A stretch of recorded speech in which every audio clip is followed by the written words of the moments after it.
अऊज़ु बिल्लाहि मिनश्शैतानिर्रजीम यकादुल बर्क़ु यख़्तफ़ु अबसारहुम कुल्लमा अज़ाअ लहुम मशौ फ़ीहि व इज़ा अज़लम अलैहिम क़ामू वलौ शाअ अल्लाहु लज़हब बिसमइहिम व अबसारिहिम इन्नल्लाहा अला कुल्लि शैइन क़दीर। बिजली उनकी नज़रों को उचकना चाहती है या उचका चाहती है। कुल्लमा अज़ाअ लहुम मशौ फ़ीहि, जब रोशनी होती है तो वो चलने लगते हैं। व इज़ा अज़लम अलैहिम क़ामू, और जब अंधेरा हो जाए तो खड़े हो जाते हैं।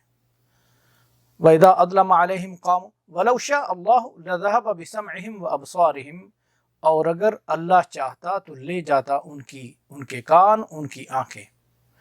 इन्नल्लाहा अला कुल्लि शैइन क़दीर, बेशक अल्लाह हर चीज़ पर क़ादिर है। नाज़रीन, हमारा जो मरकज़ी नुक्ता है वो ये है कि हम कुरान से उर्दू में पाए जाने वाली वोकैबुलरी तलाश करते हैं और उसी से हमारा कुरान सीखना है।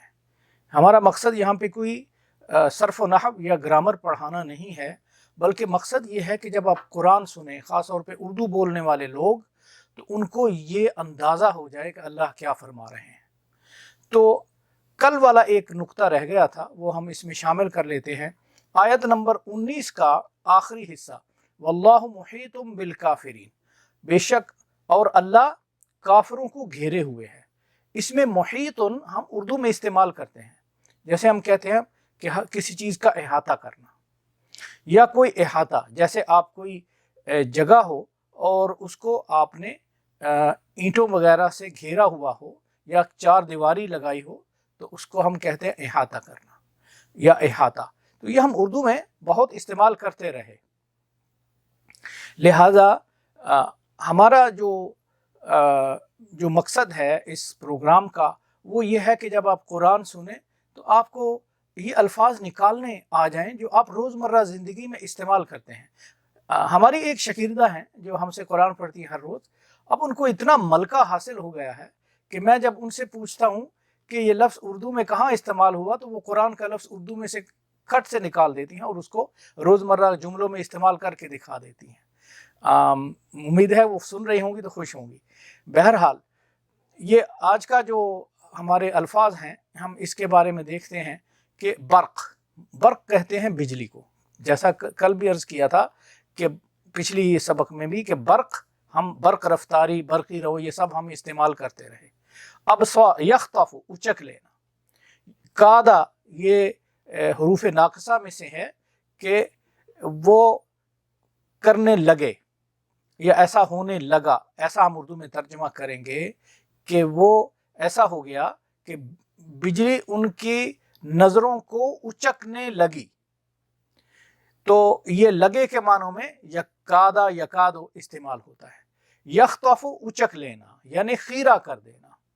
अल्लामा इक़बाल का शेर भी है ना कि खीरा न कर सका मुझे जलवाए दानिश फरहंग, सुरमा है मेरी आँख का खाके मदीना व नजफ़। तो ये खीरा करना, आँखों को खीरा कर देना, ये हम इस तरह से इसका तर्जुमा करेंगे कि वो रोशनी जो उनकी आँखों को ऐसा खीरा कर देती है कि वो फिर एकदम से उनकी आँखें चुंधिया जाती हैं। यकादुल बर्क़, उम्मीद है इससे मफ़हूम वाज़ेह हो गया होगा। यकादुल बर्क़ यख़्तफ़ु अबसारहुम कुल्लमा अज़ा।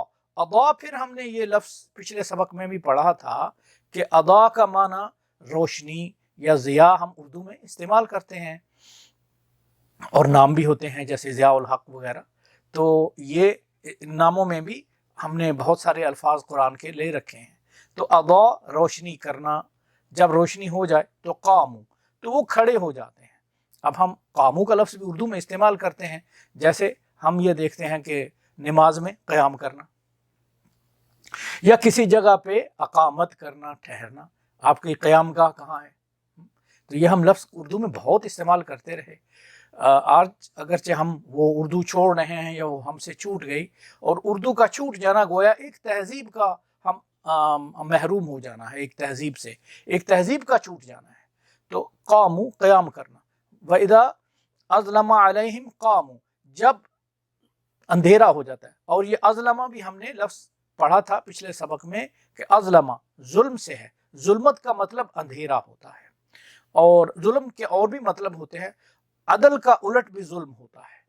تو اظلم علیہم قاموا، جب اندھیرا ہو جائے تو وہ کھڑے ہو جاتے ہیں، جیسے ہم نماز میں کھڑے ہوتے ہیں تو یہ لفظ استعمال کرتے ہیں۔ ولو شاء اللہ، شاء ہم اردو میں بہت استعمال کرتے ہیں ماشاءاللہ، انشاءاللہ، تو یہ لفظ ہم اردو میں اگر اللہ نے چاہا یا جو اللہ چاہے، ماشاءاللہ انشاءاللہ تو ہم ہر وقت کرتے رہتے ہیں، اگر کوئی کام نہ کرنا ہو تو ہم انشاءاللہ کہتے رہتے ہیں۔ خیر یہ تو ہم نے ازراہ تفنن کہا، لیکن بہرحال یہ ہم اردو میں بہت استعمال کرتے ہیں۔ اگر اللہ چاہے، وَلَوْ شَاءَ اللَّهُ لَذَهَبَ بِسَمْعِهِمْ وَأَبْصَارِهِمْ، تو لے جائے ان کی سماعت اور ان کی بصارت، تو اللہ اگر چاہے گا تو ان کی سماعت اور ان کی بصارت کو لے جائے گا۔ ان اللہ علی کل شیء قدیر، بے شک اللہ ہر چیز پر قادر ہے۔ تو یہ اصل میں وہ منافق جن کا ایمان کمزور تھا، وہ جب اسلام کے اندر مصیبتیں دیکھتے تھے تو وہ ایک دم ٹھٹک جاتے تھے، بالکل ایسے جیسے کہ چھوٹا بچہ جب ڈر جائے تو وہ ٹھٹک کے کھڑا ہو جائے گا، اب میں کیا کروں، اب میں کہاں جاؤں، اس کے ہاتھ پاؤں پھول جائیں۔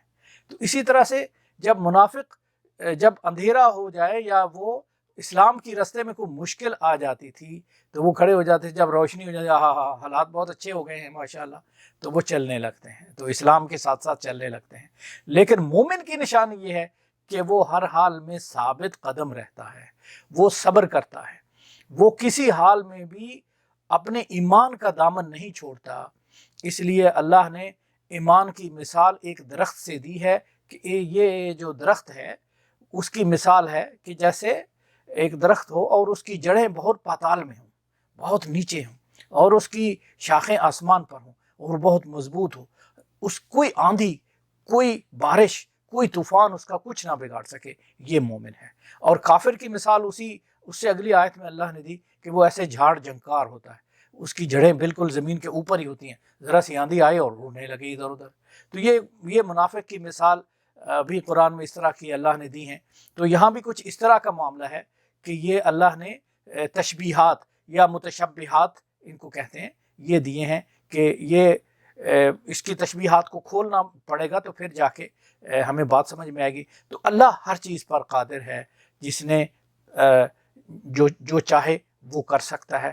اس لیے اگر اللہ پر یقین آ جائے تو پھر مومن ثابت قدم رہتا ہے۔ وما علینا الا البلاغ۔